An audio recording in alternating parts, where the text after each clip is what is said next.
aí, meus amores, tudo bem com vocês? Hoje eu vim trazer mais um capítulo dessa história, que é sobre as minhas mudanças, o que eu acho importante. E eu acho que é importante levar um pouco disso pra quem talvez esteja se sentindo perdido, como eu estava me sentindo perdida. Então é isso, gatinhas e gatinhos, fiquem com mais um capítulo. Ser uma pessoa espiritualizada muda tudo. E mudou minha vida pra melhor. Bom, gente, eu acho que como todas as pessoas criadas dentro de uma família cristã, eu aprendi a fazer o bem sem olhar a quem. Só que eu levava isso muito ao pé da letra. E ultimamente eu tenho ouvido muitas pessoas próximas a mim dizendo e validando que quem não vive pra servir não serve pra viver. A verdade é que eu não posso julgar ninguém, porque eu sempre fui fiel a esses ditados, sempre segui eles assim à risca.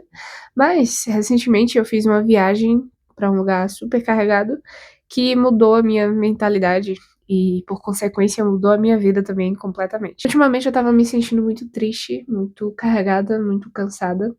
E foi aí que eu decidi tentar algo novo na minha vida. Eu sou uma pessoa que sente muito a energia das outras, sente muito a energia dos lugares. Bom, às vezes tem pessoas que eu nem conheço que vêm me contar os mínimos detalhes da própria vida.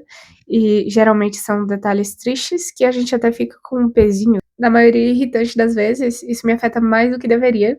E recentemente eu descobri que isso acontece porque eu pego a dor das pessoas como se fosse uma esponja. E tem um bônus, porque não podia parar por aí, né? Bom, às vezes eu tento servir mais e melhor para os outros do que para mim mesma, até como uma forma de ganhar aceitação externa que eu fazia sem nem perceber. Eu falei fazia, mas eu não sei muito bem se eu ainda faço sem perceber, a questão é que eu estou tentando parar de fazer. A pessoa sai da conversa mais leve e eu saio carregando o elefante que tava na sala. Olha que legal. E como se não fosse o suficiente, eu também fazia isso em lugares energeticamente carregados. Não precisava ninguém dizer um A, mas se tinha falsidade, mal olhado, inveja, traição, ódio ou qualquer outra coisa ruim, muito provavelmente aquilo iria me afetar. E esse problema era tanto espiritual quanto mental.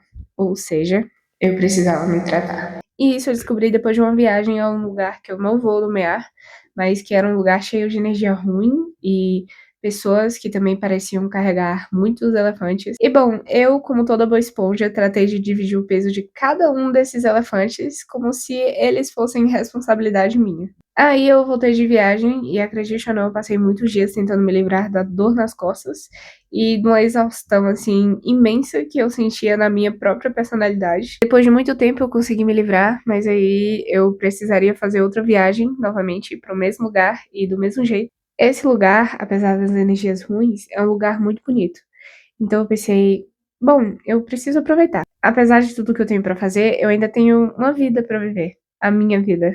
E eu não posso simplesmente deixar isso de lado. Então, sinceramente, que sofram carregando seus elefantes. Eu é que não posso me dar o luxo de continuar fazendo isso por pessoas que não moveriam sequer um dedo por mim. Por aqui eu creio em tudo que me faça bem e sou livre de intolerância religiosa. Aliás, por favor, me poupem de ler comentários preconceituosos. Eu sou batizada na Igreja Católica, mas não faço a mínima questão de dizer que sou. Não me levem a mal, Jesus é um cara legal e eu creio em Deus, mas o fã-clube estraga muita coisa. Primeiro, eu pedi a ajuda do meu namorado e ele disse: foca em você, amor. Aí eu pensei, além da minha mente, eu acho que eu também preciso cuidar um pouquinho mais da minha espiritualidade. Daí eu também fui pedir ajuda a um amigo que já tá na espiritualidade há mais tempo, e ele disse: ó, se você precisa ir nessa viagem, então vai, mas foca 100% em você.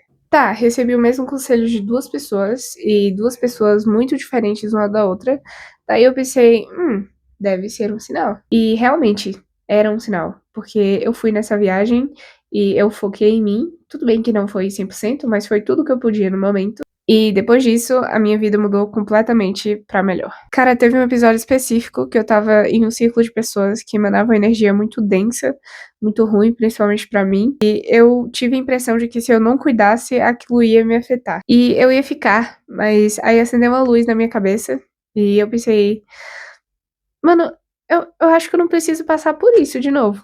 Aí eu inventei uma desculpinha, sabe? E me retirei. E eu fiquei tão feliz quando eu contei isso pro meu namorado, justamente porque tinha sido um ato heróico de mim, pra mim mesma, que eu nunca tinha feito antes. Eu posso já ter acendido algumas velas pro meu anjo da guarda e ter queimado alguns incensos, Mas, acima de tudo, eu tô me engajando na minha história, na minha estabilidade mental e no meu desenvolvimento. Eu acredito que isso tudo começou com um simples foco em você, mas tá me abrindo e vai me abrir muito mais possibilidades e caminhos bons a serem seguidos. Enfim, se você sempre pensou em começar na espiritualidade, mas sempre quis receber um sinal também, acredite, esse é um sinal. Comece, não mexendo com coisas pesadas, claro, deixa isso pra quem já tá na espiritualidade há mais tempo, mas começa com o que te fizer bem, porque acredite ou não, isso pode mudar a sua vida, assim como tá mudando a minha. Cuide da sua mente e fortaleça a sua alma. A gente se vê no próximo vídeo.